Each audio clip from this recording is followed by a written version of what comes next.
So your last movie was done for Arte, and it's called Heart of Jenin. And again, it's a sign of the time movie.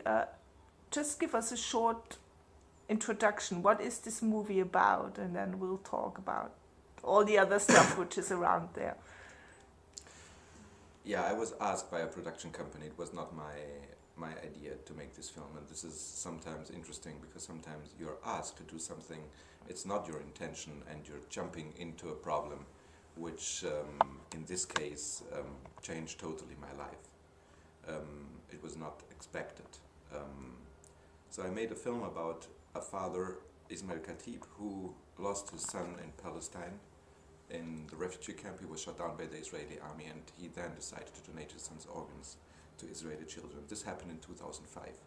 In 2007, I was asked by a production company to join with the Israeli director to do this film.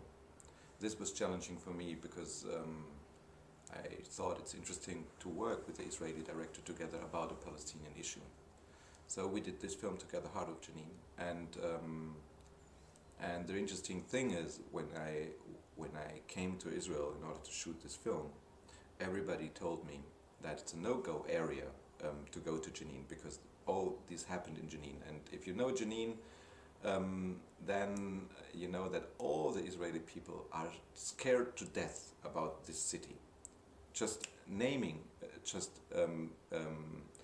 saying Jenin in a bus or somewhere else, people just turn their heads, and you can feel that they're scared to death. So everybody told me, you can't go to Jenin, it's impossible, you will be or kidnapped or killed or something like that, because there were other journalists in Gaza kidnapped.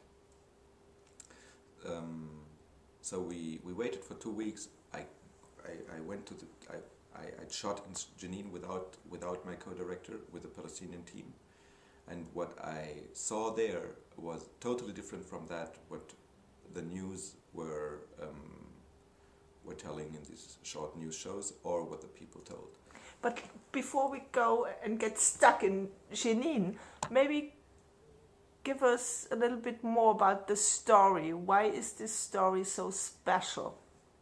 The story of the movie. The story is so special because there's a lot of hatred between the Israeli people and the Palestinian people.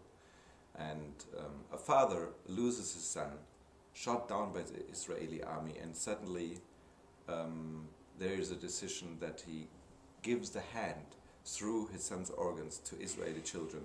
This went all around the world. This was something very special. It happened also from the Israeli side. It happens with human beings who in a special moment forget their hatreds, and it was a sign. It was a sign of giving the hand to the other side. And of course this was a big issue in Israel and a big issue all around the world, but especially in Israel because people didn't expect it. But what happened is that they said, it's this one single man. If everybody in Palestine, or if more people in Palestine would be like Ismail Khatib, ready to give a hand, then there wasn't a problem. But that's not true. And this is what I discovered when I went to Jenin. It's like that there's a lot of welcoming, warm-hearted people. There's especially people, first of all.